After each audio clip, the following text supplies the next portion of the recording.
কত হতভাগা বাবা, সন্তান শিক্ষিত বানাইলা, জানাজার নামাজের নিয়মটাও শিখাইলা না। অথচ তোমার জানাজার নামাজের ইমাম যদি তোমার নিজের ছেলে হতো, হুজুর যে দোয়া করে ওই দোয়া আসে মুখ দিয়া। আর যদি বাবার জানাজা, মায়ের জানাজা সন্তান নিজে পড়তো, দোয়াগুলো কলিজার ভিতরে দিয়া বের হতো।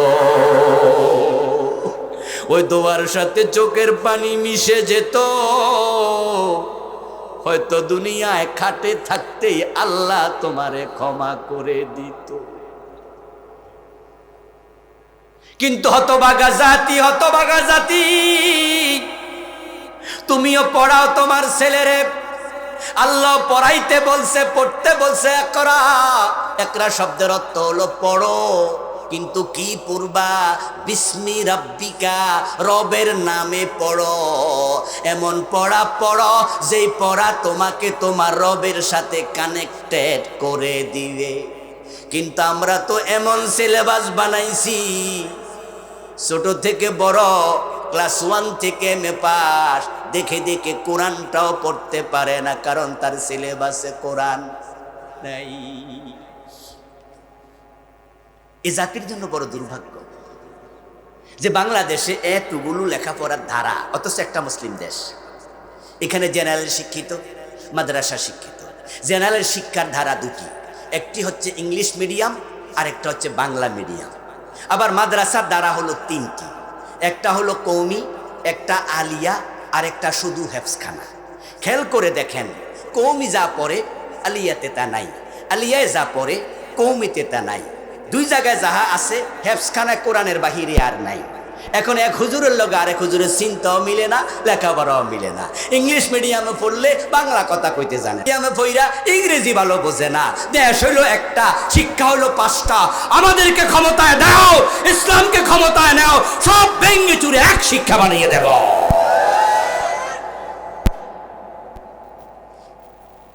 সব ভেঙে নতুন সমাজ করতে হবে। এই জড়জীর্ণ এই সমাজ থাকা উচিত। আমি আলহামদুলিল্লাহ কওমি পড়ছি, হেফজখানায় পড়ছি, আলিয়া পড়ছি, ইউনিভার্সিটি পিএইচডি, ঢাকা ইউনিভার্সিটি। এই 4 জায়গায় পড়াতে আমি বুঝি কোনটার কি সমস্যা। কওমি থেকে দাওরা, আলহামদুলিল্লাহ লেখাপড়া করে দাওরা করছি। যদিও এই বড় টুপি মাথার দেওয়ার কারণে অনেকে বোঝে না যে কওমি পড়ছি, পাস করলে দিলে বুঝতে। জীবনে শুরুটা হেফজখানা দিয়ে হয়েছিল, যদিও আমি হেফজ শেষ করতে পারিনি, কিন্তু হেফজ পড়েছি আমি। প্রিয় ভাই আমার, চারিদিকে পড়ার কারণে আমি বুঝি কোথায় যে কি গ্যাপ আছে। আমাকে ইংরেজি শিখতে তোমরা বাধ্য করেছো। যখন আমরা বিদেশ যাই তখন কি বাংলায় কথা বলি? আমেরিকায় গেলে বিদেশির সাথে কথা বললে আমরা ইংরেজি বলি, টুকটাক পারি, কোনো অসুবিধা হয় না। প্রিয় ভাইয়েরা আমার, আমাকে 200 নম্বর ইংরেজি শিখিয়েছো, আমাকে 200 বাংলা শিখিয়েছো। এই দুনিয়ার প্রয়োজনে দাখিল পরীক্ষা 200 ইংরেজি, 200 বাংলা। আল্লাহর জান্নাতের প্রয়োজনে স্কুলে কোরআন শরীফ হাদিস দরকার আছে না নাই? ফিজিক্স, কেমিস্ট্রি, বায়োলজি, হ্যাঁ, হায়ার ম্যাথ, জেনারেল ম্যাথ, সব মাদ্রাসায় আমাদের শিখাই না। আমাদের ছেলেরা যারা বিজ্ঞানে পড়ে তারা ফিজিক্স পড়ে, কেমিস্ট্রি পড়ে, বায়োলজি পড়ে, হায়ার ম্যাথ পড়ে, জেনারেল ম্যাথ পড়ে, 200 ইংরেজি পড়ে, 200 বাংলা পড়ে, এখানে সব আছে, কম্পিউটার সায়েন্স পড়ে। আমরা সাথে আবার কোরআন হাদিস পড়ি। ঠিক স্কুলে যদি কোরআন ঢুকিয়ে দাও, হাদিস ঢুকিয়ে দাও, বাকি সব ঠিক আছে, থাকুক, কোনো আপত্তি নাই। কোরআন হাদিস পড়ার কারণে ঘরে ঘরে বাবার জানাজার নামাজের ইমামতি করার ইমাম তৈরি হয়ে যাবে। আপনার ডাক্তার ছেলে আপনার জানাজার নামাজের ইমাম, কারণ তার সিলেবাসে কোরআন আছে, হাদিস আছে। আপনার ইঞ্জিনিয়ার ছেলে আপনার জানাজার নামাজের ইমাম, কারণ তার সিলেবাসে কোরআন হাদিস আছে। যদি ঘরে ঘরে কোরআন পড়ার লোক তৈরি হয়ে যায়, হাদিস পড়ার লোক তৈরি হয়ে যায়, তাহলে ঘরে ঘরে ভালো মানুষ তৈরি হবে। তখন অফিসিয়াল সিসি ক্যামেরা দিয়া ঘোষ বন্ধ করা লাগবে না। আল্লাহর কোরআনের ভয়, আল্লাহর ভয় কলমে ঢুকিয়ে দাও, ইচ্ছা করে ঘোষ খাবে না, ভালো মানুষ তৈরি হবে। এই মাদ্রাসা কোরআনের মাদ্রাসা, একসাথে সব হবে। ইংরেজিও শিখবে, বাংলাও শিখবে, আরবিও শিখবে। আমরা যে মাদ্রাসায় পড়েছি, আপনাদের কি মনে হয় আমরা কি ঠকেছি? তাকান না আমাদের দিকে, তাকান। আমরা কি ঠকেছি? আমাদেরকে আল্লাহকে দুনিয়ায় টাকা পয়সা দেয় নাই, ইজ্জত সম্মান দেয় নাই। তা আপনার আখেরাতে আবার জান্নাত ইনশাআল্লাহ, ইনশাআল্লাহ, ইনশাআল্লাহ। আমার বাবার জানাজার নামাজের ইমাম আমি হয়েছিলাম, ইনশাআল্লাহ। আমার মা বেঁচে আছে। আমার মাকে যদি জিজ্ঞাসা করা হয় আমার পিছনে যে তোমার সন্তানদের মাঝে তোমার সবচেয়ে খোঁজ খবর কে বেশি রাখে, আমি আল্লাহর কসম করে বলবো আমার মা, আমার নামটা। কারণ আমার কোরআন আমাকে শিখিয়েছে, আমার হাদিস আমাকে শিখিয়েছে যে আমাকে আল্লাহর পরে সবচেয়ে বেশি গুরুত্ব দিতে হবে আমার মা এবং বাবাকে। আমার মায়ের গুরুত্ব আল্লাহর পরে আমার কাছে সবচেয়ে বেশি। আমার স্ত্রী, আমার সন্তান, সবার উপরে আমার মা। যেই কোনো প্রয়োজনে সবার আগে আমার মা। সূরাতুল আলাক পবিত্র কোরআন মাজিদের 114টি সূরার মাঝে অবতীর্ণ হওয়া প্রথম সূরা।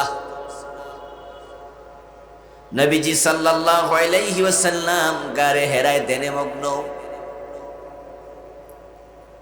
তিনি ধ্যান করছেন, ভাবছেন সমাজ, রাষ্ট্র, ওই জাহেলিয়াতের মানুষ সবাই অন্ধকারে ডুবে আছে।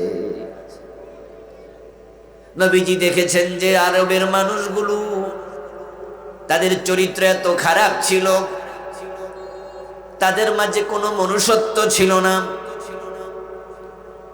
তারা এতটা নির্লজ্জ বেহায়া ছিল। তারা কাবার সামনে এসে নিজের পরনের কাপড় খুলে উলঙ্গ হয়ে কাবা তাওয়াফ করত। নারী পুরুষ সকলেই। নবীজির বয়স 37, কোন কোন বর্ণনা পাওয়া যায় 35।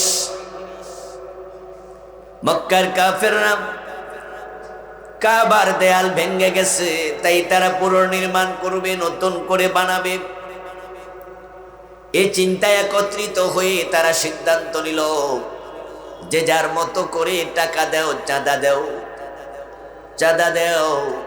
মসজিদ বানানোর জন্য, মাদ্রাসা বানানোর জন্য আমরা যেমন কালেকশন করি, বিভিন্ন জন থেকে আমরা টাকা চেয়ে এনে চাঁদা তুলি। মক্কার লোকেরাও চাঁদা তুলল, ইট পাথর কিনা হলো। এখন পাথরগুলো বিভিন্ন জায়গা থেকে আনতে হবে। নবীজির চাচা হযরত আব্বাস ইবনে আব্দুল মুত্তালিব রাদিয়াল্লাহু তাআলা আনহু, তিনি নবীজিকে বললেন, চলো আমরা কাবা বানানোর কাজে সাহায্য করি। আব্বাস রাদিয়াল্লাহু তাআলা আনহু প্রিয় নবীর বয়সে 2 বছরের বড় ছিলেন।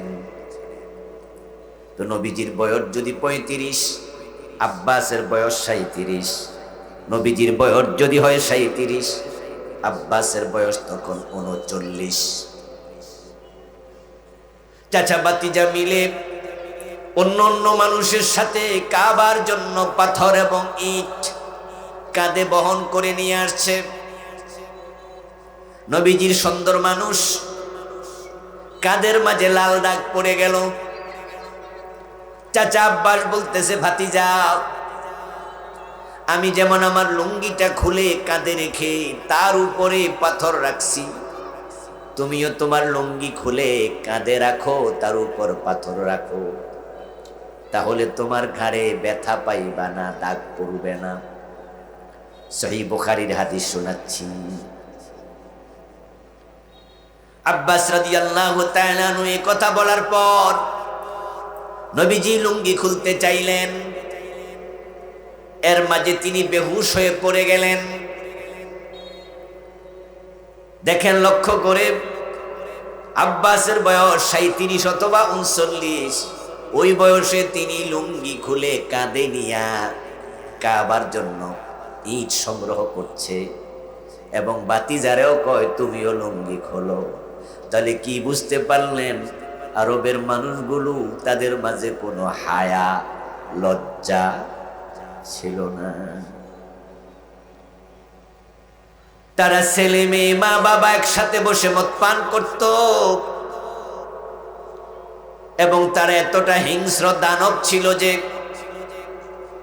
বাবা নিজের হাতে তার কন্যা সন্তান, কেন মেয়ে হয়ে জন্ম নিয়েছে তাই মেয়েটাকে জীবন্ত নিজের হাতে কবর দিত। ওরা কথা কথায় মারামারি শুরু করে দিত, কল্লা কাটা, মানুষ হত্যা করা তাদের নেশা ছিল।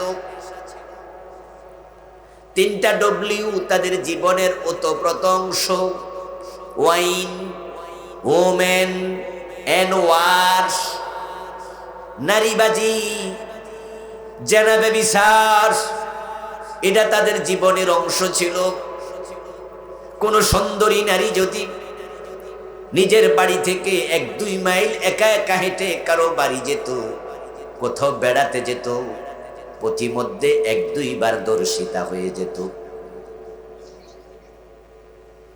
আমাদের দেশের কিছু মানুষ বিড়ি খায়, তারা যদি রাস্তায় একটু হাঁটে দেখবেন 10 মিনিট পর পর নতুন বিড়ি ধরা। রাস্তায় হেঁটে হেঁটে বিড়ি খায়, এটা অন্যরাও দেখে।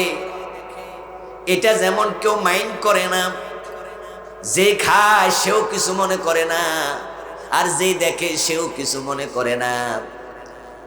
ঠিক জাহেলিয়াতের যুগে দিনই দুপুরে কোনো মেয়ের ইজ্জত আরেকজন নষ্ট করছে, অন্যরা দেখেও এটা তেমন কিছু মনে করতো না।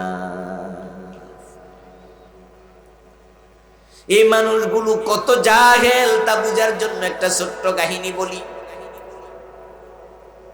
সূরা আলাক কেন এসেছে, কোরআন কেন এসেছে, এটাই হলো আমার লক্ষ্য, সেখানে যাচ্ছি। একবার একজন নারী এবং পুরুষ, যুবতী যুবক, তারা আল্লাহর ঘর কাবার ভিতরে ঢুকে জেনা করছে। আমাদের দেশেও কত মদখোর আছে, কত জেনাখোর আছে, কিন্তু মসজিদে ঢুকে কোনো মদখোর কোনোদিন মদ খাইতে শুনছেন? খারাপ, কিন্তু এত খারাপ না। আমাদের দেশে কি জেনা ব্যভিচার নাই? কিন্তু কোন জালেম জেনাকারী মসজিদে ঢুকে জেনা করছে শুনছেন? খারাপ, এত খারাপ না। কিন্তু 2টা নারী পুরুষ তারা আল্লাহর ঘর কাবার ভিতরে ঢুকে জেনায় লিপ্ত হলো। আল্লাহর গজবে 2টাকে আল্লাহ সাথে সাথে পাথর বানাইয়া দিলেন, তাদের দেহকে আল্লাহ তাআলা বিকৃত করে ফেললেন। অপরাধের কারণে কোন একদল মানুষকে আল্লাহ বাদর বানিয়েছে, বানর। কুনু কিরাদাতান খাসিন, নিকৃষ্ট অভিশপ্ত বানর হয়ে যাও। কোন এক জাতিকে আল্লাহ তাআলা চেহারা পরিবর্তন করে শূকর বানাইয়া দিয়েছেন। এটাও কোরআন হাদিসে আছে। আজকে 2 নারী পুরুষ কাবার ভিতরে ঢুকে জানা করলো, এজন্য আল্লাহ তাআলা 2টাকে পাথর বানাইয়া দিল। 2টা পাথর হয়ে গেল। লোকজন সকাল বেলায় ঢুকলো, কাবা শরীফে আসলো, এসে দেখে তাদের পরিচিত 2 নারী পুরুষ উলঙ্গ শুয়ে আছে একজন আরেকজনের উপরে।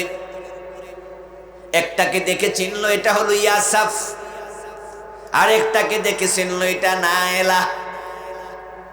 নায়েলা হলো মেয়েটা, ইয়াসাফ হলো ছেলেটা। এই 2টা পাথর হয়ে গেছে, তারা চিনছে, কিন্তু গায়ে হাত দিয়া দেখে শরীর তো শক্ত, ধাক্কা দিয়া দেখে এটা তো এখন পাথর। এবং তাদের একজন আরেকজনের উপরে শুয়ে থাকা দেখে বুঝছে তারা জেনা করতেছিল। তারা টেনে 2টাকে খুললো, আলাদা করলো। এখন তাদের কাবার ভিতরে এবং বাহিরে যে 360টা মূর্তি ছিল, লাত মূর্তি, মানাত মূর্তি, হবল মূর্তি, এই মূর্তিগুলোও ছিল পাথরের তৈরি। তারা যখন দেখলো ইয়াসাফ নায়েলাও পাথর, তখন তারা বলল এটা বড় বরকতের ব্যাপার। কিসের ব্যাপার? মানে ইয়াসাফ নায়েলা এখন পাথর হইছে, মূর্তি হইছে। আর মূর্তি ওদের দেবতা। মূর্তি ওদের কি? যেমন আমাদের দেশে যারা হিন্দু, তাদের কি লক্ষ্মী দেবতা আছে না? লক্ষ্মী দেবী, দুর্গা দেবী। দুর্গা দেবী, লক্ষ্মী দেবী মাটি দিয়ে বানায়, একসময় পাথর দিয়ে তারা বানাইত। পাথরের মূর্তি আছে। আমাদের কুমিল্লার লালমাই জায়গা, একটা জায়গার নাম আছে লালমাই। তো সেখানে বৌদ্ধ বিহার আছে আমাদের কুমিল্লা লালমাই পাহাড়ে। কোটবাড়ি, কেউ কেউ হয়তো শুনে থাকবেন, কেউ যেও থাকবেন। ওই কোটবাড়িতে সেখানে বিশাল বড় বড় রাজপ্রাসাদ আছে, যেগুলো মাটির নিচে চলে গেছে। এক একটা রাজপ্রাসাদ আপনাদের এই মাঠের মতো 10টা মাঠের সমান বা আরো বেশি। এই রাজপ্রাসাদগুলো এখনো আছে। এটা হলো কোটবাড়ি, লালমাইয়ের পাশে। তো সেখানে রাজপ্রাসাদগুলোকে আল্লাহ তাআলা মাটির নিচে তলাইয়া দিছে। নিচে কয় তলা আমরা জানি না, কিন্তু উপরের তলাটা দেখা যায়। ওগুলো খুঁড়ে খুঁড়ে তার ভিতর থেকে কিছু মূর্তি পাওয়া গেছে। বৌদ্ধরা মূর্তি পূজক, গৌতম বুদ্ধের মূর্তি, পুরুষের মূর্তি, নারীর মূর্তি। ওই মূর্তিগুলো বের করে কোটবাড়ি ওই বৌদ্ধ বিহারের সাথেই একটা প্রত্নতাত্ত্বিক জাদুঘর বানাইছে। প্রত্নতাত্ত্বিক জাদুঘর। আমার বাড়ি তো কুমিল্লা, এই সুবাদে আমি অনেকবার গিয়েছি। ওই জাদুঘরে পাথরের মূর্তি আছে কয়েকশো, পুরুষের, নারীর, এবং সেগুলো সব উলঙ্গ মূর্তি। নাউজুবিল্লাহ পড়েন। নারীদের উলঙ্গ মূর্তি। কত বেহায়া ওরা! তো আরব যুগে তারা ছিল আরো বেহায়া, তারা তো জাহেল। এখন কি করলো? ইয়াসাবনা এলা জেনাকারিনী, জেনাকারী নারী পুরুষ তাদের মূর্তি আলাদা করে ওই জাহেলিয়াতের লোকেরা ইয়াসাবকে সাপা পাহাড়ে নিয়ে গাড়াইয়া দিল, নায়েলা নামক মূর্তিকে মারোয়া পাহাড়ে নিয়ে গাড়াইয়া দিল। এবং তারা এলান করে দিল, ঘোষণা করে দিল, হজের মৌসুমে যারা বরকত হাসিল করতে চাও তারা হজের সময় সাপা এবং মারোয়া পাহাড়ে ইয়াসাব নায়েলার মাঝে দৌড়াদৌড়ি করো। নাউজুবিল্লাহ। কি যোগ, কি মানুষ! তারা জেনাকারীর বরকত নেয়। আল্লাহর গজব দিয়ে পাথর বানিয়ে দেয়া এই পাথরকে তারা বরকত মনে করে। ওই মানুষগুলো কোনো মানুষই না, দেখতে মানুষ। এই জন্য আল্লাহ তাআলা প্রিয় নবীকে সে যুগে পাঠালেন। পাঠাইয়া বললেন, ইন্না আরসালনাকা শাহিদাও ওয়া মুবাশশিরাও ওয়া নাযীরা ওয়া দাঈয়ান ইলাল্লাহি বিইযনিহি ওয়া সিরাজাম মুনীরা। হে আমার রাসূল, এই অন্ধকার যুগে আমি আপনাকে প্রদীপ্ত বাতি বানিয়ে, উজ্জ্বল বাতি বানিয়ে, সিরাজাম মুনীরা, আপনি জ্যোতিষ্ক আলোকবর্তিকা, আপনাকে আমি তখন পাঠাইছি। আপনি অন্ধকার যুগের অন্ধকার দূর করে আপনি আলো দিয়ে ভরে দেবেন। সুবহানাল্লাহ পড়ে। নবীজির আগমনের কাল আইয়ামে জাহিলিয়া, পৃথিবীর সব মানুষ, শিক্ষিত শিক্ষিত, সকল বুঝদার অবুঝ, কবি সাহিত্যিক, সব ঐতিহাসিক, আপনারা আমরা সবাই মিলে সে যুগের নাম দিলাম আইয়ামে জাহিলিয়া, অন্ধকার যুগ। ও দোস্ত, সে যুগের নাম কেন অন্ধকার যুগ ছিল? ওই যুগে কি সূর্য আলো দিত না? চাঁদের মাঝে আলো ছিল না? তো অন্ধকার যুগ কেন? যোগের কি দোষ? আরে আজকের যুগে যেমন সূর্য আলো দেয়, চাঁদ আলো দেয়, ওই যুগেও তো দিত, তো যোগের কি দোষ? এই জন্য নবীজি বলেছেন, লা তাসুব্বুদ দাহর ফাইন্নাল্লাহা হুয়াদ দাহর। ক্বালা তাআলা আনাদ দাহর। যোগকে গালি দিও না, যোগের দোষ দিও না, যোগের কোনো দোষ নাই। আল্লাহ নিজে যোগ পরিবর্তন করে। তিলকাল আইয়াম নুদাবিলুহা বাইনান নাস, আমি যোগ মানুষের মাঝে ঘুরাই। যোগের পরিবর্তন আমি আল্লাহ করি, যোগের কোনো দোষ নাই। তাহলে জাহিলিয়াতের যোগকে কেন বলা হয়? আসলে সময়ের দোষ নয়। ওই সময় যে মানুষগুলো ছিল দোষী ছিল, তাদের ভিতরে মনুষ্যত্ব ছিল না, তাদের অন্তরে কোনো আলোকবর্তিকা ছিল না। তারা হয়তো নিচে নামতে নামতে এতটাই নিচে নেমেছিল যে যার নিচে নামার মতো আর কোনো জায়গাও হয়তো বাকি ছিল না। তাদের অধপতন দেখে হয়তো ইবলিস পর্যন্ত আফসোস করে বলতো, এত নিচে নামলি কেমনে? ঠিক ওই যোগটাকে পরিবর্তনের জন্য নবীজি মুহাম্মদকে আল্লাহ দুনিয়ায় পাঠালেন। নবীজির বয়স 17, তাগড়া যুবক, সমাজ সচেতন। তিনি এবার ভাবলেন, এই অন্ধকারে মানুষগুলোকে ডুবে থাকতে দেয়া যায় না। তাই তিনি সমবয়সী যুবকদেরকে সাথে নিলেন। মক্কার কিছু মুরব্বী উদ্যোগ নিল, সাথে থাকলো। সবাইকে নিয়ে ওই সমাজ পরিবর্তনের জন্য, সংস্কারের জন্য প্রিয় রাসূল একটা সংগঠন বানালেন, নাম দিলেন হেল্পফুল ফজল। হেল্পফুল ফজল নাম দিয়ে একটি সংগঠিত প্রয়াস সামনে নিয়ে আমার নবী মুহাম্মদ 17 বছর বয়সে সমাজ পরিবর্তনের জন্য মাথা তুলে দাঁড়ায় গেলেন। এবং হেল্পফুল ফজল নামক সংগঠন, এটার নাম জানে না, এখানে একজনও পাওয়া যাবে না ছোট বাচ্চা ছাড়া, আমরা সবাই জানি। জানেন না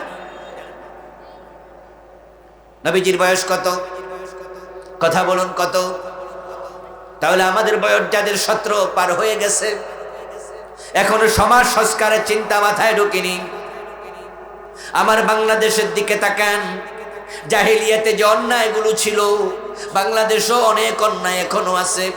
জাহিলিয়াতে খুন ছিল, এখন খুন আছে না নাই? দর্শন আছে না নাই? সুদ আছে না নাই? মাদক আছে না নাই? ডাকাতি চুরি রাহাজানি আছে না নাই?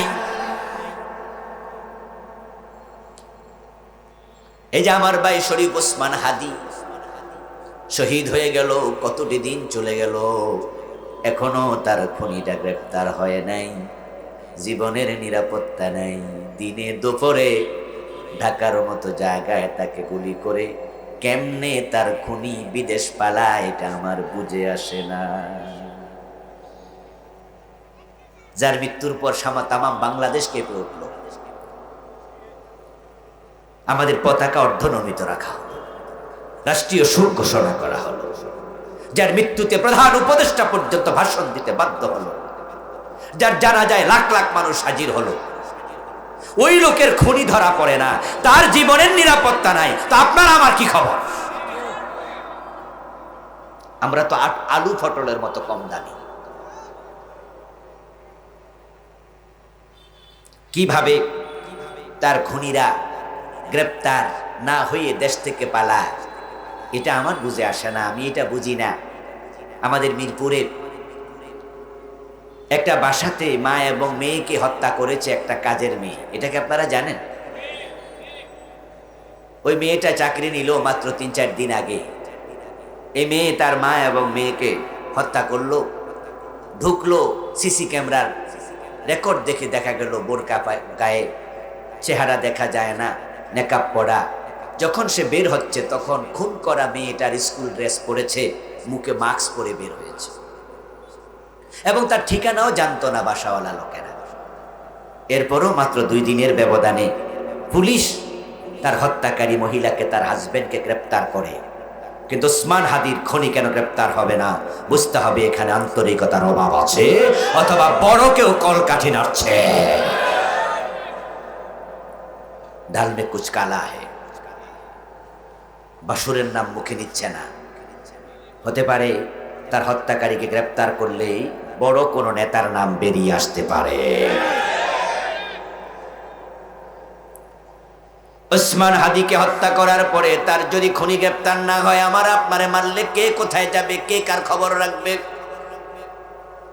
আমার প্রিয় ভাই, জাহিলিয়াতের অনেক কিছু বাংলাদেশও আছে। ওটা ছিল আইয়ামে জাহিলিয়া, কিছুদিন ছিল আওয়ামী জাহিলিয়া, এখন দেখা যায় নব্য জাহিলিয়া।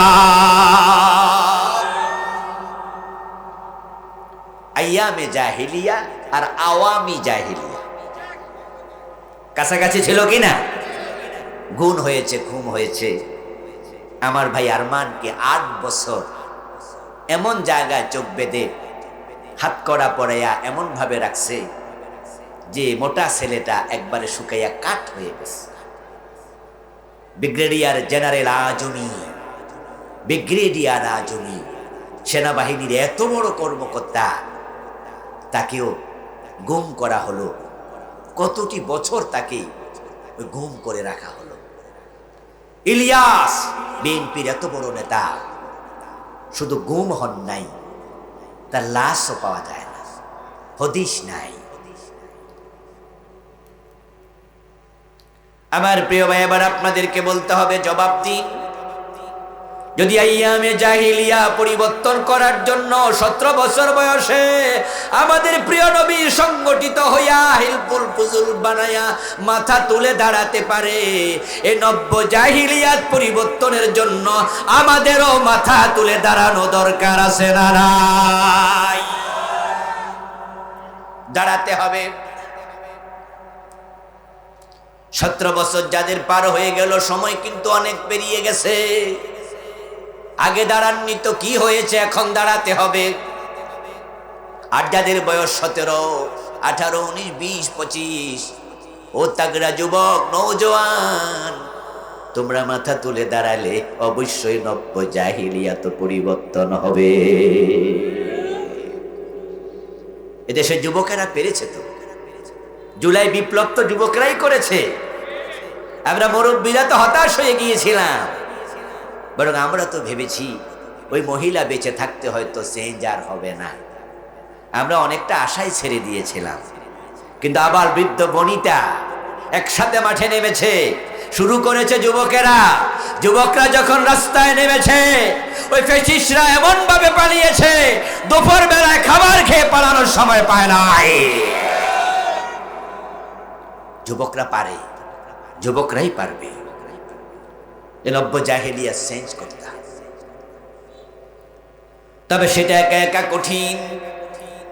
এজন্য প্রিয় নবীজি থেকে শিখো, তিনি আমাদের আদর্শ, তিনি মডেল, তিনি উসওয়া, তিনি কুদওয়া, তিনি নামুজাজ। লাকাদ কানা লাকুম ফি রাসূলিল্লাহি উসওয়াতুন হাসানা। নবীজির জীবনে, রাসূলের জীবনে আল্লাহ আমাদের জন্য উত্তম আদর্শ রেখেছে। তিনি আল আমিন, নবুয়তের পরে না আগেই?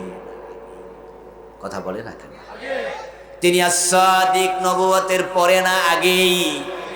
তিনি আগেও আল আমিন, তিনি পরেও আল আমিন। তিনি আগেও as-সাদিক, পরেও তিনি as-সাদিক। তিনি জীবনে কখনো মিথ্যা বলেন নাই, নবুয়তের আগেও না, নবুয়তের পরেও না। তিনি কখনো আমানতের খেয়ানত করেন নাই, নবুয়তের পরেও না, নবুয়তের আগেও না। 17 বছর বয়সে তিনি সংগঠিত হলেন, একা একা নয়, সংগঠন বানালেন। প্রমাণ হয়ে গেল, সমাজ চেঞ্জ করতে হলে একা একা পারা যায় না। যদি তুমি একা হও, তুমি হবে ব্যক্তি। যদি ঐক্যবদ্ধ হও, তোমরা হবে শক্তি।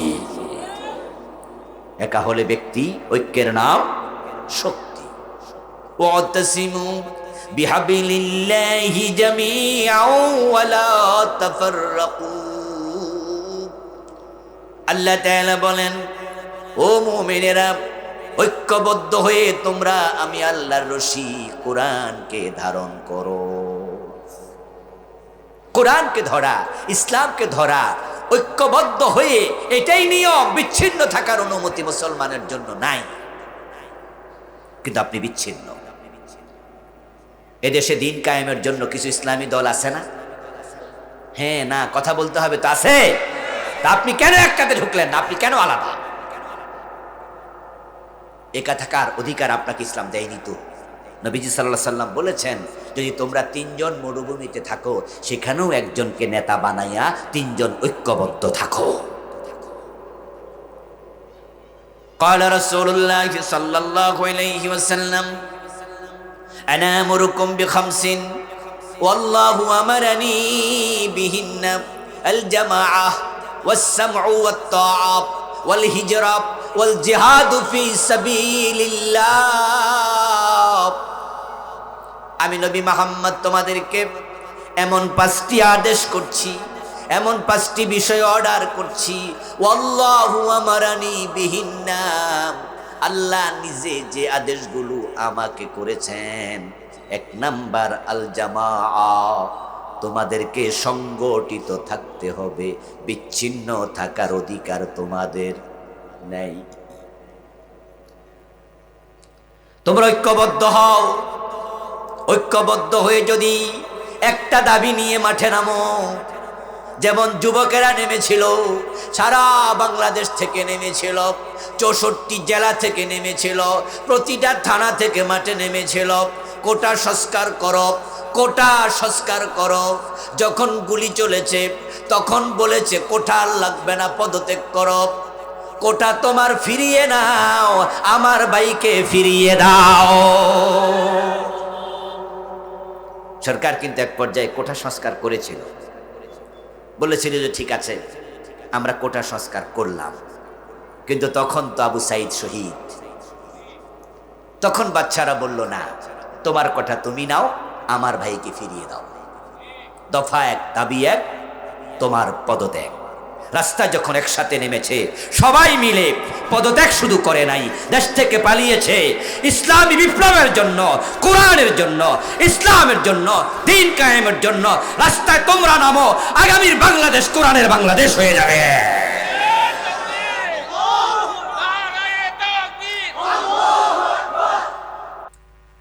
আপনার স্ত্রীর মাথার একটা চুল ধরে আপনি টান দেন, সাথে সাথে ছিঁড়ে যাবে। কিন্তু যদি আপনি 10টা চুল একসাথে ধরে টান দেন, আপনার আঙ্গুল কেটে যাবে, দাগ পড়ে যাবে, কিন্তু চুলগুলো আর ছিঁড়বে না। ঐক্যের মাঝে শক্তি আছে। ইত্তেহাদু কুওয়া, ঐক্য হলো শক্তি। এখন বাংলাদেশ চেঞ্জ হোক, এটাকে আপনারা চান? মাদক মুক্ত বাংলাদেশ চান? চাঁদাবাজি মুক্ত বাংলাদেশ চান? চুরি ডাকাতি ধর্ষণ মুক্ত বাংলাদেশ চান? তাহলে ঐক্যবদ্ধ হন। এটা নবীর সুন্নাহ, আওয়াজ একসাথে তুলতে হবে।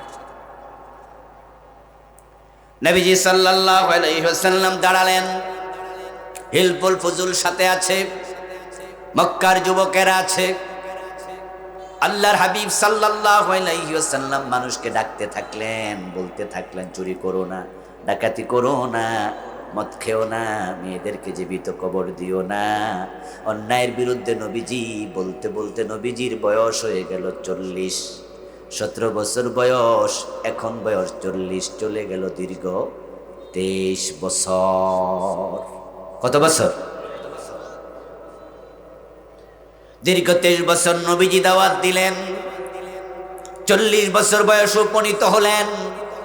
এবার তিনি পিছনে ফিরে তাকান। নবীজি পিছনে ফিরে তাকাইয়া হিসাব মিলান, দেখি কতজন মানুষ ভালো হলো। কিন্তু পিছনে ফিরে তাকাইয়া দেখেন মক্কার পরিচিত চোরগুলো, ডাকাতগুলো আগের মতোই আছে, অন্ধকারে ডুবে আছে।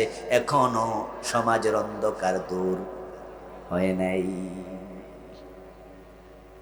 আল্লাহ তাআলা নবীজিকে বলেছেন, কিতাবুন আনজালনাহু ইলাইক লিতুখরিজান নাসা মিনাল যুলুমাতি ইলান নূর।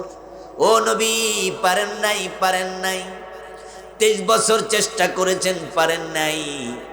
তবে আমি আল্লাহ আপনার কাছে একটা কিতাব পাঠাইছি, এবার চেষ্টা করুন, ওই কিতাবের মাধ্যমে অন্ধকার দূর হয়ে যাবে।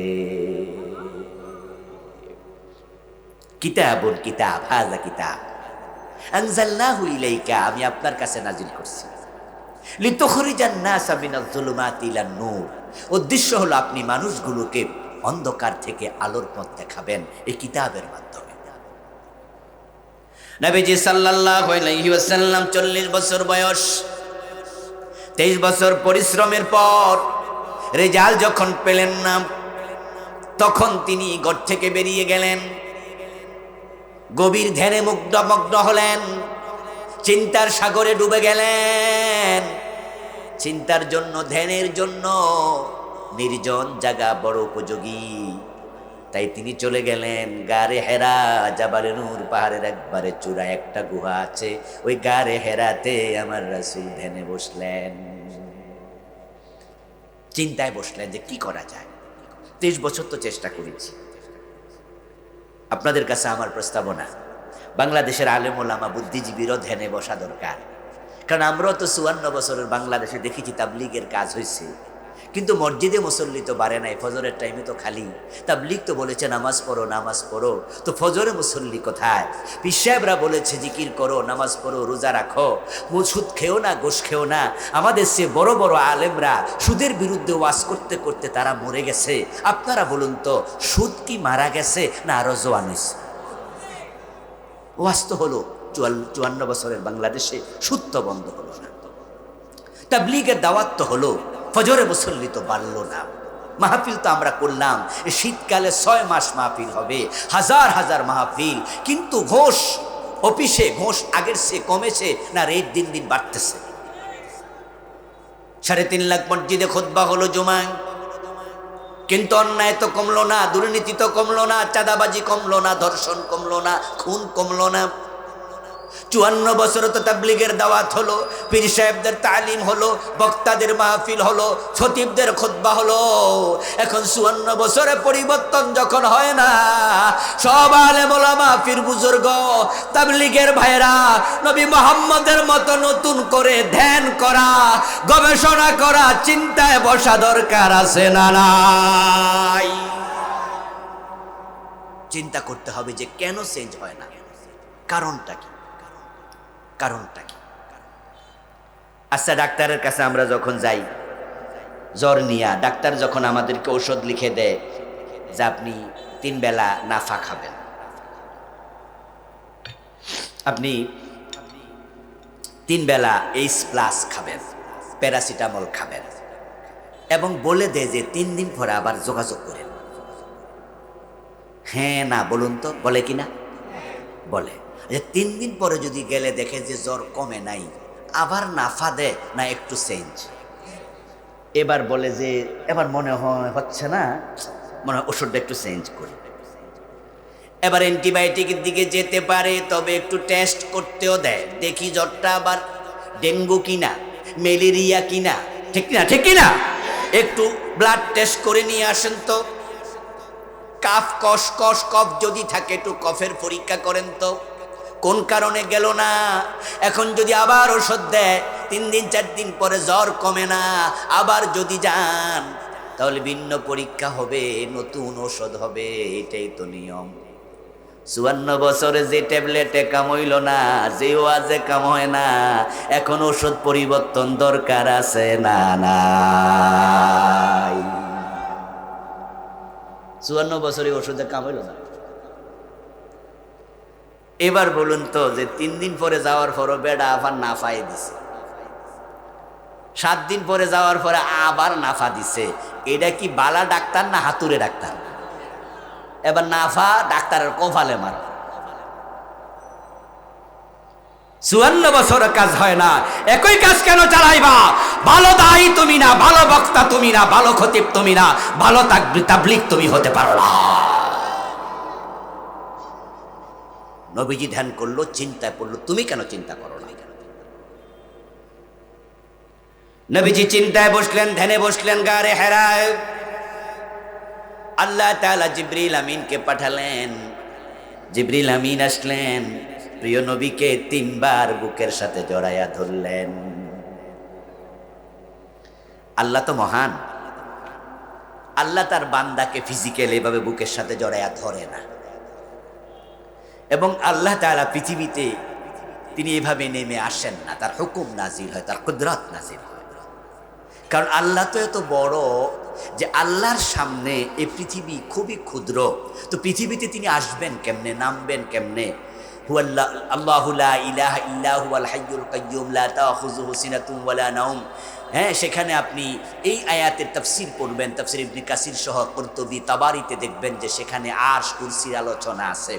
ওয়াসিআ কুরসিয়্যুহুস সামাওয়াতি ওয়াল আরদ, বাংলা অর্থ হলো আল্লাহর কুরসি আকাশ এবং জমিন সবটাকে বেষ্টন করে আছে। এই আয়াতের ব্যাখ্যায় মুফাসসির লিখতেছেন, কুরসি হুয়া মাউদিউ কাদামির রাব। কুরসি হলো আল্লাহর পা রাখার জায়গা। এই কুরসির কথা বলতে গিয়ে বললেন যে কুরসি আল্লাহর পা রাখার জায়গা, কিন্তু এটা পৃথিবীকে ঢেকে আছে। কুরসির সামনে পৃথিবী হচ্ছে একটা মরুভূমিতে একটা সিকি পরিমাণ জায়গার মতো। বিশাল মরুভূমিতে 1 টাকার একটা কয়েন রাখলে মরুভূমির তুলনায় কয়েন যত ছোট, আল্লাহর কুরসির তুলনায় আকাশ জমিন তত ছোট। এরপরে বলছেন এই কুরসির তুলনায় আরশ ঠিক অনুরূপ। মরুভূমিতে 1 টাকার একটা পয়সা কয়েন, ওটা যত মরুভূমির তুলনায় ছোট, আল্লাহর আরশের তুলনায় কুরসি হলো তত ছোট। তারপরে বলেছেন যে আল্লাহ ফাওকাল আরশ, আল্লাহ আরশের উপরে এভাবে নয়, আরশের উপরে আল কুরসি, আল কিতাবু আলাল কুরসি, আল কিতাবু আলা তাওয়িলা, টেবিলের উপরে বই যেমন, আরশের উপরে আল্লাহ তেমন নয়। ওয়াল্লাহু ফাওকাল আরশ, আল্লাহ আরশের উপরে। এখন আল্লাহ যে কত বড় এটা বুঝার ক্ষমতা কারো নাই। মা কাদারুল্লাহ হাক্কা কদরি, কোরআনে আল্লাহ বলে আল্লাহকে অনুমান করার সামর্থ্যই তোমাদের নাই। এখন এই আল্লাহ গারে হেরার মাঝে আয়েশা রাসূলকে জড়ায় ধরতে পারবো না, এজন্য আল্লাহ জিবরিলকে পাঠাইছে। কারে পাঠাইছে? আমি কি কথা বুঝাইতে পারতেছি? জিবরিল আমিনকে পাঠালেন, জিবরিল তুমি যাও। ও দোস্ত, যখন কেউ কারো সাথে বড় বন্ধুর আচরণ করে, ভালোবাসার আচরণ করে, যখন আপনার কথার সাথে আমার কথা মিলে যায়, আমার কথাগুলো যখন আপনি বলেন, আপনার কথাগুলো যখন আমার মুখ দিয়ে আসে, আপনার চিন্তায় আমি চিন্তিত, আমি একরকম, আমি আপনার দোস্ত না, পরিচিত না, শুধু মোবাইলে আমাকে শুনেছেন। হঠাৎ একদিন এয়ারপোর্টে দেখা, বিদেশে যাচ্ছি আমি, আপনিও বিদেশে থাকেন, কিন্তু মোবাইলে আপনি আমাকে শুনে শুনে এত মহাব্বত করেন, আজকে এয়ারপোর্টে দেখা দৌড় মাইরা বুকে জড়াইয়া ধরে, ভাই আসেন আমার বুকে। কারণ আপনি তো আমার বুকের চিন্তাটা মানুষকে বলেন। আমার রাসূল যখন সমাজ পরিবর্তনের চিন্তা 23 বছর কাজ করেছে, এবং আজকে তিনি সমাজ পরিবর্তনের চিন্তায় ধ্যানে বসে আছে, আমার আল্লাহ জিবরিলকে কয়, জিবরাইল যাও, আমার পক্ষ থেকে আমার রাসূলকে বুকে তুলে নাও।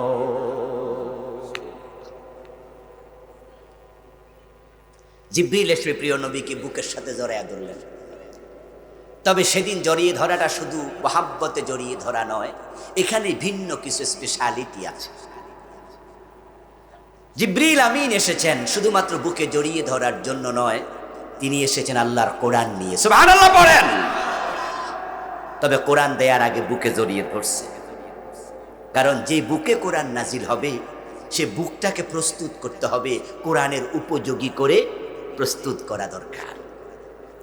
এই জন্য তিনি জোরে জোরে 3 বার জড়িয়ে ধরলেন, তারপরে ছেড়ে দিলেন। ছেড়ে দিয়ে আবার তিনি নাজিল করে দিলেন, ইকরা বিসমি রাব্বিকাল্লাযী খালাক। ও আমার রাসূল, আল্লাহ বিধান দিলেন, নাজিল করলেন, পড়ুন, আপনি পড়ুন। সমাজ পরিবর্তন করতে হলে নিজে নিজে চিন্তা করে পারবেন না, সমাজ পরিবর্তন করতে হলে আমার পাঠানো কোরআন পড়া লাগবে। কোরআন আসবে, এটা আপনি পড়ুন। ওয়াতলু মা উহিয়া ইলাইকা মিনাল কিতাব, যে ওহী আমি পাঠাইছি এটা তেলাওয়াত করে মানুষকে শোনান। তারপরে আবার আপনি কোরআনে যা আছে মানুষকে শুনায়া দেন। ইন আত্তাবিউ ইল্লা মা ইউহা ইলাইয়া, যে ওহী আমার কাছে আসে এটা আমি মানতে বাধ্য। আমি পড়ি, আমি পড়াই, আমি শুনি, আমি শুনাই, আমি মানি, এটা আমি মানুষকে মানাই। সুবহানাল্লাহ পড়েন। কোরআন আসলো, নবীজি কোরআন পড়তে শুরু করলেন, মানুষকে শোনালেন, কোরআন মানতে শুরু করলেন, কোরআনের কথা বলতে শুরু করলেন। বলতে বলতে নবীজির বয়স হয়ে গেল 63। শুরুটা হয়েছিল 17 বছর বয়সে, 40-এ এক পর্ব, 40 থেকে 63 আরেক পর্ব। প্রথম পর্বে 23 বছর, 40 থেকে 63 দ্বিতীয় পর্বে আবার 23 বছর। ব্যক্তি কিন্তু একজন। প্রথম 23 বছর পরিবর্তন হয়নি, পরের 23 বছর ফুলে ফলে সুশোভিত। আবু বকর, ওমর, উসমানের মতো ১৬ লক্ষ সাহাবী তৈরি হলো। এক একজন সাহাবীর সম্মান আকাশের তারকার চেয়ে বেশি। পুরা সমাজ পরিবর্তন হলো।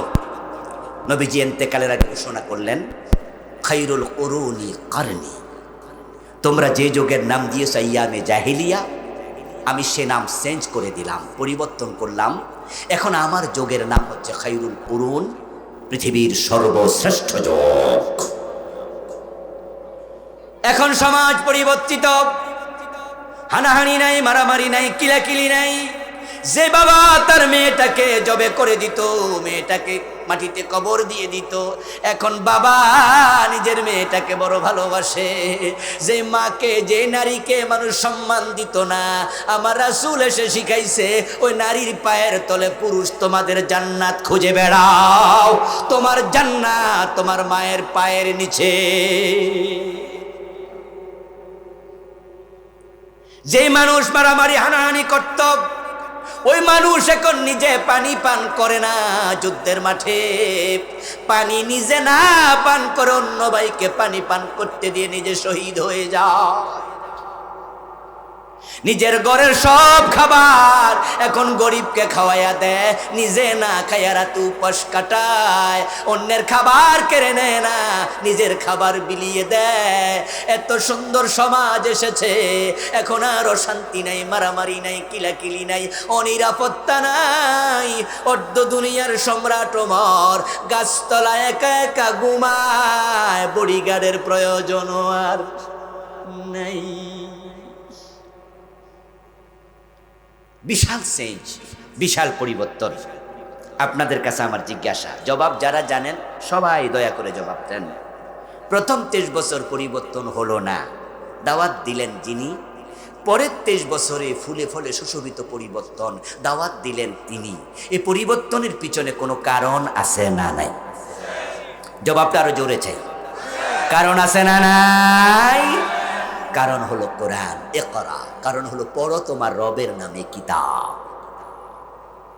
প্রথম 23 বছর তিনি দাওয়াত দিয়েছিলেন কোরআন ছাড়া, পরের 23 বছর দাওয়াত দিলেন কোরআন দ্বারা। প্রমাণ হয়ে গেল কোরআন ছাড়া সমাজ পরিবর্তন হয় না, কোরআন ছাড়া দুর্নীতিমুক্ত দেশ বানানো যাবে না। পারবেন না, পারবেন না। শোনেন প্রিয় ভাই, 10 টাকায় চাউল খাওয়াবেন বলেন, আর ফ্যামিলি কার্ড দেবেন বলেন, বেকার ভাতা দেবেন বলেন, এগুলো দিয়ে সমাজ পরিবর্তন হবে না। বরং বলেন যে আমরা কোরআন দিয়ে দেশ চালাতে চাই, তাহলে দেশ পরিবর্তন হয়ে যাবে। কাম টু দ্য পয়েন্ট, জায়গা মতো আসেন। যেই দেশের টাকা বিদেশে পাচার হয়, যেই দোকানের ক্যাশ থেকে দোকানের কর্মচারী মাঝে মাঝে চুরি করে, ওই দোকানে বরকত হবে না। এজন্য দোকানদার দোকানের ক্যাশ নিয়ন্ত্রণ করা লাগে। দোকানে কর্মচারী থাকে না? হ্যাঁ না কয় না কেন লোকেরা? কর্মচারী থাকে। ক্যাশের চাবিটা আপনার কাছে রাখেন, ক্যাশের চাবি নিয়ন্ত্রণ করেন। না হয় যদি ক্যাশের চাবি নিয়ন্ত্রণে না থাকে, আপনার কর্মচারীরা মাঝে মাঝে ক্যাশ থেকে 500 টাকার নোট পকেটে ঢুকায়, 1000 টাকার নোট প্যান্টের পকেটে ঢুকায়, এই দোকানে বরকত থাকে না। যেই দেশের মন্ত্রীরা চুরি করে, এমপিরা চুরি করে, রাষ্ট্রের প্রধানমন্ত্রী কন্ট্রোল করে না, ওই দেশে 10 টাকাও চাল হবে না, ফ্যামিলি কার্ড দিয়েও হবে না, ওই দেশে বরকত থাকবে না, থাকবে না, থাকবে না, কোনোটাই হবে না। আর বাংলাদেশ এমন এক জায়গা, বেকার ভাতা দিলে এরা সবাই বেকার হয়ে যাবে। এগুলো ফাও কথা, কথা বুঝতে হবে। বেকারদের ভাতা নয়, বেকারদের হাতে কাজ তুলে দিতে হবে। অকর্মণ্য বানায়ও না, কর্মসংস্থান বানাও। এই দেশের মানুষও আগামাতা নাই বুঝি, বেকার ভাতা শুনে মুস্কি আসি, দেখো মাশাআল্লাহ, বাড়িত বইয়া বইয়া খামে। আরে ভাই, বাড়ির বইয়া বইয়া খাইলে তো রাজার ধন কুলাবে না, ঠিক না? তোমার দেশে খনিজ পদার্থ কি আছে? স্বর্ণের খনি কয়টা আছে? রূপার খনি কয়টা আছে? তামার খনি কয়টা আছে? কোত্থেকে তুমি বেকার ভাতা দিবা? কোথায় টাকা? ব্যাংকে তো খালি। বুঝতে হবে বিবেক বন্ধক দিও না, দলের কাছে বিবেক বন্ধক দিও না। উল্টা পাল্টা করলে দলের নেতারে বলবা এসব কি করেননি আপনি। যে দেশের ব্যাংকে 10 লাখ টাকার চেক দিলে টাকা দিতে পারে না, ব্যাংকে চেক ফিরে দেয়, তুমি কোথায় টাকা দিবা? আবার আপনারাও আছেন, খুশি হয়ে যান, মাশাআল্লাহ দিব রে দিব একটা বড় গোলালু। কোত্থেকে দেবে? এই জন্য কাজ দেও, কাজ।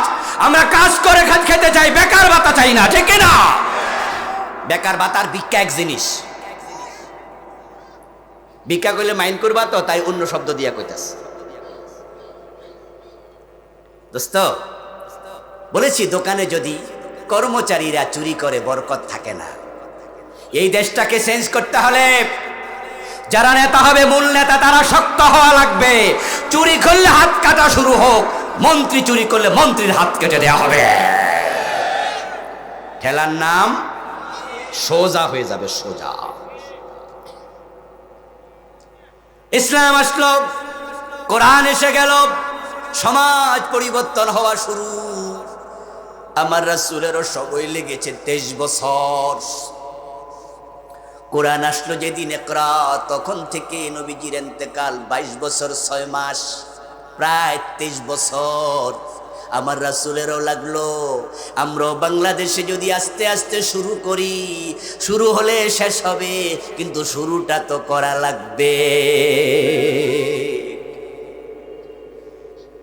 পুরো দেশ একদিনে চেঞ্জ হয়ে যাবে না, তবে পরিবার চেঞ্জ হোক। পরিবার থেকে গ্রাম, বাড়ি, বাড়ি থেকে গ্রাম, গ্রাম থেকে উপজেলা, উপজেলা হয়ে জেলা, জেলাগুলো মিলে বাংলাদেশ। আমরা শুরু করতে চাই প্রত্যেকে নিজের ঘর থেকে। রাজি আছেন না নাই? শহরের দিকে, দেশের দিকে তাকায় থাকা দরকার নেই। আপনি শুরু করুন, আপনাদের পরিবারে কোরআন ঢুকায় দেন। সিদ্ধান্ত নেন প্রতি পরিবারে একরা ঢুকে যাবে, কোরআন ঢুকবে। কোরআন যখন আসছে, জাহেলিয়াত দূর হয়েছে। যেই দেশে কোরআন নাই, সে দেশে এখনো জাহেলিয়াত আছে। আমেরিকা, ইউরোপ, জার্মানি, পৃথিবীর সেরা দেশ জাপান। শৃঙ্খলার দিক থেকে পৃথিবীর 10টা কান্ট্রির নাম যদি বলেন, 10টা কান্ট্রি, তার মাঝে জাপান একটা। সুশৃঙ্খল জাতি, সভ্য জাতি, পরিচ্ছন্ন জাতি। গত সেপ্টেম্বরের 29-30 দুদিন আমার জাপান সফর ছিল। আমি তাদেরকে নিজের চোখে গিয়ে দেখে এসেছি, বাস্তবেও তাই। এত পরিচ্ছন্ন জাতি। আমি হিরোশিমায় গিয়েছিলাম, টোকিও থেকে 1000 কিলোমিটারের বেশি পথ। জাপানের রাস্তাঘাটে আমি ময়লা দূরের কথা, একটা কাগজের টুকরো দেখি নাই, এত পরিচ্ছন্ন। কিন্তু আমি সেখানেও জাহালাত দেখেছি। গত অগাস্টে 3 দিনের সফর ছিল, আমেরিকা কনফারেন্স ছিল। এর আগেও 3 বার গিয়েছি, 4 বার আমার কনফারেন্স ছিল। আমি আমেরিকাতে জাহালাত দেখেছি। ভালো গুণ অনেক, কিন্তু জাহালাতের অভাব নাই। আমেরিকাতে এমন পরিবার আছে যাদের পরিবারের সন্তানরা কেউ মা বাবার খোঁজ নেয় না। 18 বছর বয়স, সন্তান বেরিয়ে যায় পরিবার থেকে। একটা দেশে, একটা জায়গায় আমি 10 দিন ছিলাম একবার এক সফরে। পাশে ছিল একটা বিশাল 3 তলা বাড়ি। আমাকে বাংলাদেশি এক ভাই, পাশে যার বাসায় ছিলাম, উনি বললেন যে হুজুর, এই বাড়িতে একজন মানুষ থাকেন। আমি বললাম এত বিশাল বাড়ি একজন? বলল উনার সন্তানরা তো 18 বছর পার হয়েছে, আর মা বাবা রেখে চলে গেছে। উনার স্ত্রী কিছুদিন আগে মারা গেছে। এখন উনি একা থাকেন, বয়স 70-এর বেশি। সাথে তার সঙ্গী মাত্র একটা কুকুর। আমি জিজ্ঞাসা করলাম রান্না করে কে? বলে এই দেশে তো পাকশি, কুক পাওয়া যায় না। এদেশে কোনো মহিলা, কাজের মহিলা পাওয়া যায় না। নিজের রান্না নিজে করে খায়। যদি মরে যায় লোকটা একা একা, হয়তো ঘরের দরজা খোলার লোক থাকবে না। এটার নাম কি শান্তির জীবন? আর আমার ইসলাম, আমার কোরআন শিখাবে ওয়াকফিদ লাহুমা জানাহাজ যুল্লি মিনার রাহমা। তোমার মা বাবা যখন বুড়া হবে, তখন তোমাদের ভালোবাসার হাত তাদের দিকে স্পেশালি বাড়াইয়া দিও। ওয়ালা তাকুল লাহুমা উফ। তোমার মা বাবার দিকে তাকাইয়া কখনো বিরক্ত হইয়া উফ শব্দ বলো না। ওয়াকুল লাহুমা কাওলান কারীমা। কোরআন শিখাইলে আপনার সন্তান কোরআন থেকে জানবে। আমার আল্লাহ শিখায়, মা বাবা বুড়া হইলে তাদের সাথে আরো ব্যবহার উত্তম করতে থাকবে। কারণ মানুষ যখন বুড়া হয় তখন তাদের বুঝ কমতে থাকে। ছোট বাচ্চার সাথে যেমন আমরা খুব ভালোবাসার আচরণ করি, মা বাবা বুড়া হলে আল্লাহ কয় তাদের সাথে আরো বেশি ভালোবাসার আচরণ করো। যদি আপনার সন্তানকে কোরআন শিখান, কোরআন মানতে বুঝান, তাহলে আপনার সন্তান বুড়া হইলে আপনাকে রেখে যাবে না, বরং আপনাকে আরো কোলে আগলাইয়া রাখবে।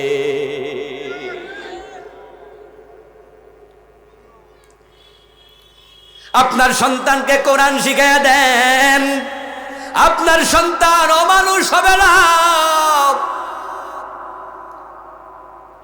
কিন্তু আজকে এমএ পাস বানায়, বিএ পাস বানায়, আইএ পাস বানায়, ডাক্তার বানায়, ইঞ্জিনিয়ার বানায়। বাবার জানাজার নামাজের তৃতীয় তাকবীরের পরে যে দোয়া আছে, আল্লাহুম্মা গফিরলি হাইয়িনা ওয়া মাইয়িতিনা, এমএ পাস ছেলে দোয়াটাও জানে না, এমনও আছে না নাই? কত ডাক্তার, ইঞ্জিনিয়ার, অফিসার আছে নামাজের আরকান আহকাম 13টা ফরজও জানে না। বরং বাবার জানাজার নামাজে এসে বলে, হুজুর একটু নিয়মটা কইয়া দেন, নিয়তটা শিখাইয়া দেন। হুজুর মাইক হাতে নিয়ে ঘোষণা দেয়, 4 তাকবীরের সাথে ফরজে কিফায়া জানাজার নামাজ, এই ইমামের পিছনে নিয়ত করলাম আল্লাহু আকবার, এই হলো নিয়ত। এবার 4 তাকবীরে জানাজার নামাজটা পড়েন। অতটুকু বলে হুজুর কয় আল্লাহু আকবার। যে বেডা নিয়ত শিখছে এখন দোয়া শিখবে কখন? এখন নিয়ত বাইন্ধে খাড়াই থাই, কি দোয়া পড়বে আর জানেই না। কত হতভাগা বাবা, সন্তান শিক্ষিত বানাইলা, জানাজার নামাজের নিয়মটাও শিখাইলা না। অথচ তোমার জানাজার নামাজের ইমাম যদি তোমার নিজের ছেলে হতো, হুজুর যে দোয়া করে ওই দোয়া আসে মুখ দিয়া। আর যদি বাবার জানাজা, মায়ের জানাজা সন্তান নিজে পড়তো, দোয়াগুলো কলিজার ভিতর দিয়া বের হতো। ওই দোয়ার সাথে চোখের পানি মিশে যেত। হয়তো দুনিয়ায় খাটে থাকতেই আল্লাহ তোমারে ক্ষমা করে দিত। কিন্তু হতভাগা জাতি, হতভাগা জাতি, তুমিও পড়াও তোমার ছেলেরে। আল্লাহ পড়াইতে বলছে, পড়তে বলছে একরা। একরা শব্দের অর্থ হলো পড়ো, কিন্তু কি পড়বা? বিস্মি রাব্বিকা, রবের নামে পড়ো। এমন পড়া পড়ো যেই পড়া তোমাকে তোমার রবের সাথে কানেক্টেড করে দিবে। কিন্তু আমরা তো এমন সিলেবাস বানাইছি, ছোট থেকে বড়, ক্লাস 1 থেকে এমএ পাস, দেখে দেখে কোরআনটাও পড়তে পারে না, কারণ তার সিলেবাসে কোরআন নাই। এই জাতির জন্য বড় দুর্ভাগ্য যে বাংলাদেশে এতগুলো লেখাপড়ার ধারা, অথচ একটা মুসলিম দেশ। এখানে জেনারেল শিক্ষিত, মাদ্রাসা শিক্ষিত। জেনারেল শিক্ষার ধারা দুটি, একটি হচ্ছে ইংলিশ মিডিয়াম আর একটা হচ্ছে বাংলা মিডিয়াম। আবার মাদ্রাসার ধারা হলো 3টি, একটা হলো কওমি, একটা আলিয়া, আর একটা শুধু হেফজখানা। খেয়াল করে দেখেন, কওমি যা পড়ে আলিয়াতে তা নাই, আলিয়ায় যা পড়ে কওমিতে তা নাই। 2 জায়গায় যাহা আছে হেফজখানা কোরআনের বাহিরে আর নাই। এখন এক হুজুরের লগে আরেক হুজুরের চিন্তাও মিলে না, লেখাপড়াও মিলে না। ইংলিশ মিডিয়ামে পড়লে বাংলা কথা কইতে জানে, মিডিয়ামে পড়া ইংরেজি ভালো বোঝে না।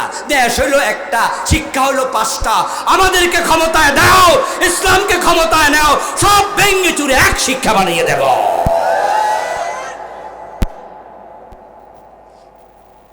সব ভেঙে নতুন সমাজ করতে হবে। এই জড়জীর্ণ এই সমাজ থাকা উচিত। আমি আলহামদুলিল্লাহ কওমি পড়ছি, হেফজখানায় পড়ছি, আলিয়া পড়ছি, ইউনিভার্সিটি পিএইচডি, ঢাকা ইউনিভার্সিটি। এই 4 জায়গায় পড়াতে আমি বুঝি কোনটার কি সমস্যা। কওমি থেকে দাওরা, আলহামদুলিল্লাহ লেখাপড়া করে দাওরা করছি। যদিও এই বড় টুপি মাথার দেওয়ার কারণে অনেকে বোঝে না যে কওমি পড়ছি, পাস করলে দিলে বুঝতে। জীবনে শুরুটা হেফজখানা দিয়ে হয়েছিল, যদিও আমি হেফজ শেষ করতে পারিনি, কিন্তু হেফজ পড়েছি আমি। প্রিয় ভাই আমার, চারিদিকে পড়ার কারণে আমি বুঝি কোথায় যে কি গ্যাপ আছে। আমাকে ইংরেজি শিখতে তোমরা বাধ্য করেছো। যখন আমরা বিদেশ যাই তখন কি বাংলায় কথা বলি? আমেরিকায় গেলে বিদেশির সাথে কথা বললে আমরা ইংরেজি বলি, টুকটাক পারি, কোনো অসুবিধা হয় না। প্রিয় ভাইয়েরা আমার, আমাকে 200 নম্বর ইংরেজি শিখিয়েছো, আমাকে 200 বাংলা শিখিয়েছো। এ দুনিয়ার প্রয়োজনে দাখিল পরীক্ষা 200 ইংরেজি, 200 বাংলা। আল্লাহর জান্নাতের প্রয়োজনে স্কুলে কোরআন শরীফ হাদিস দরকার আছে না নাই? ফিজিক্স, কেমিস্ট্রি, বায়োলজি, হ্যাঁ, হায়ার ম্যাথ, জেনারেল ম্যাথ সব মাদ্রাসা আমাদের শিখাই না।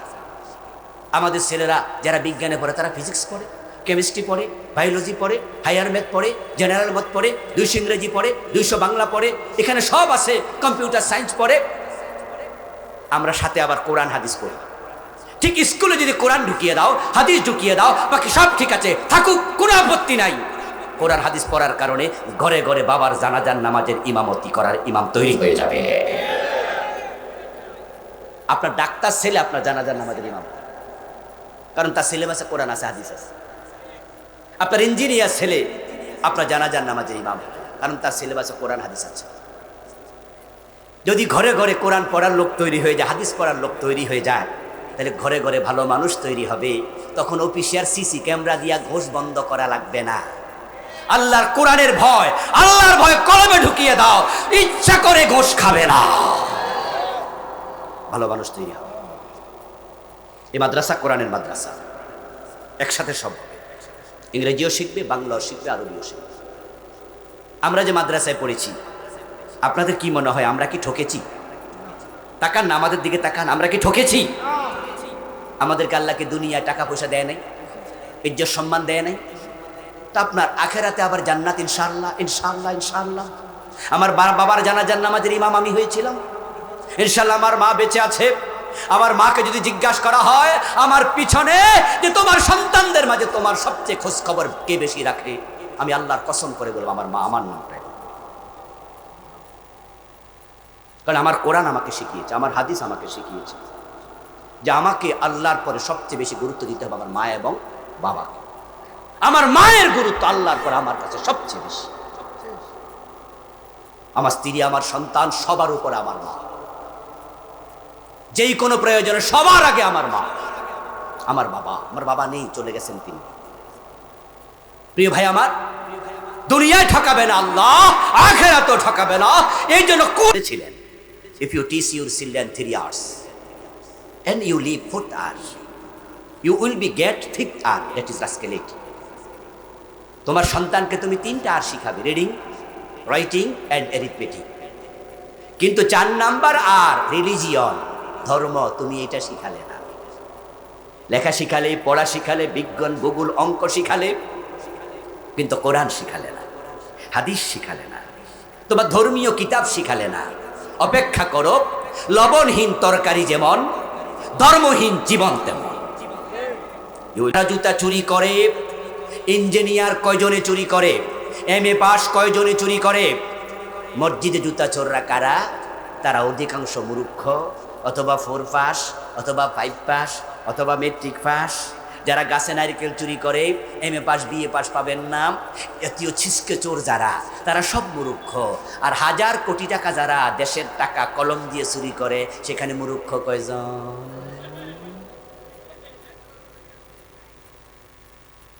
তাহলে ছোট চোর শিক্ষিত না, মূর্খ। বড় চোররা সবাই।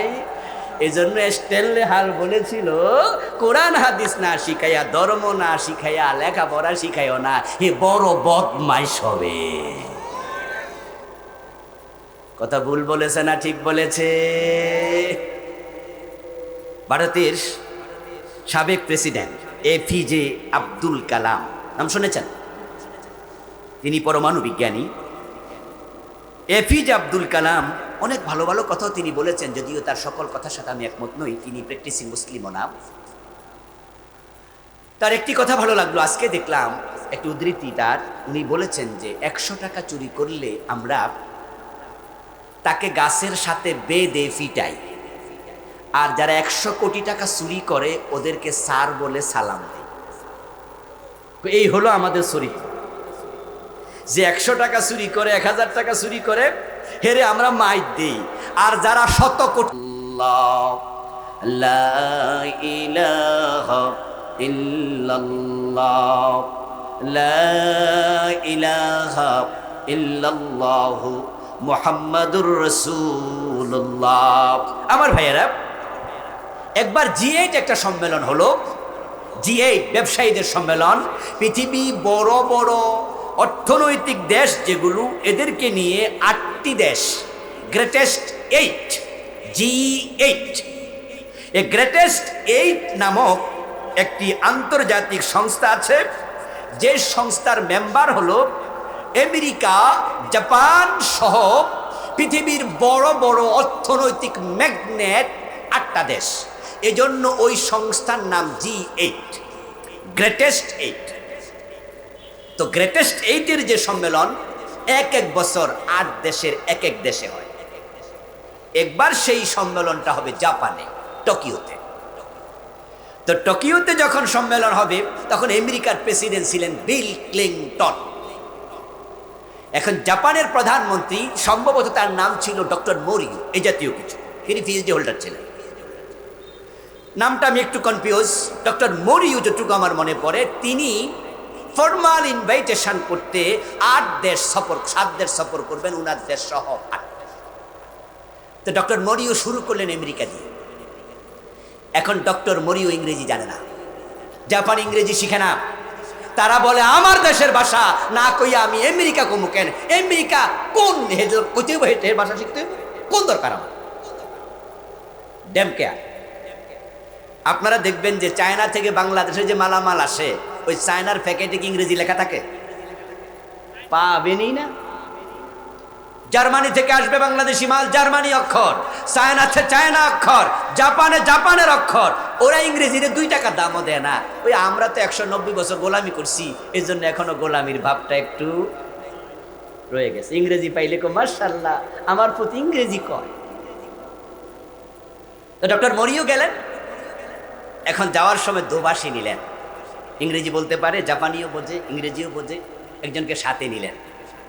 তো দোভাষী ওনাকে বলতেছে, স্যার, এখন বিল ক্লিনটনের সাথে আপনার ফার্স্ট দেখা হবে, সাক্ষাৎ যখন ফার্স্ট হবে, তখনও যদি আমি আপনার কথা অনুবাদ করে বেড়ারে শিখান লাগে, বুঝান লাগে, দেখতে কেমন কেমন লাগে না, কমপক্ষে 2-3টা কথা একটু ইংরেজিতে শিখা যান। প্রথম 2-4টা কথা কন না, নিজেরা, এরপরে না আমি মাঝখানে ঢুকে যাব। তো কয় যে শিখাই দাও। ফার্স্ট দেখা হইলো তো জিজ্ঞেস করবেন, হাউ আর ইউ? ঠিক না? কি হ্যাঁ, how are you? How are you অর্থ কি? হ্যান্ডশেক করবেন, করে বলবেন হাউ আর ইউ। তাহলে নিশ্চয় উনি বলবে I am fine and you. তখন আপনি বলবেন আই এম অলসো। ওকে, এই 2টা শব্দ শিখেন, how are you, I am also. How are you, I am also. তো ডক্টর মরিউরে শিখাই নিছে। ও বেটা বিমান থেকে নামছে, বিল ক্লিনটন আগাইতো, তার সামনে গেছে, ধরেন হোয়াইট হাউসে যাওয়ার পরে সে হ্যান্ডশেক করে কয় হু আর ইউ। মানে হাউ কি হয়ে গেছে, মানে বলতে যাইয়া হাউ আর হো ফেস্ট দিছে লাগাইয়া, তো হ্যান্ডশেক করে কয় হু আর ইউ। তো বিল ক্লিনটন তো মানে খুব চালাক মানুষ, তো আমেরিকার প্রেসিডেন্ট না, হে ফেস্ট লেগে গেছে, কিরা আমার জিগা আমনে কেডা।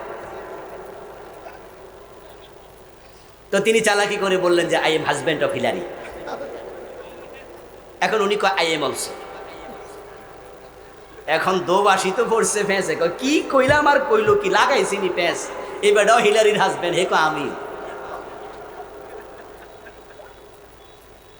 2-4টা ইংরেজি শিখেছে আপনার ছেলে, আপনি ভাবছেন বড় শিক্ষিত হয়েছে, কোরআনের খবর নেন না, হাদিসের খবর নেন না, এটাকে শিক্ষিত বলে না। এই জন্য প্রকৃত শিক্ষিত সেই হবে যে আল্লাহর কোরআন দিয়ে লেখাপড়া শুরু করবে। প্রথম পড়া হবে কোরআনের পড়া।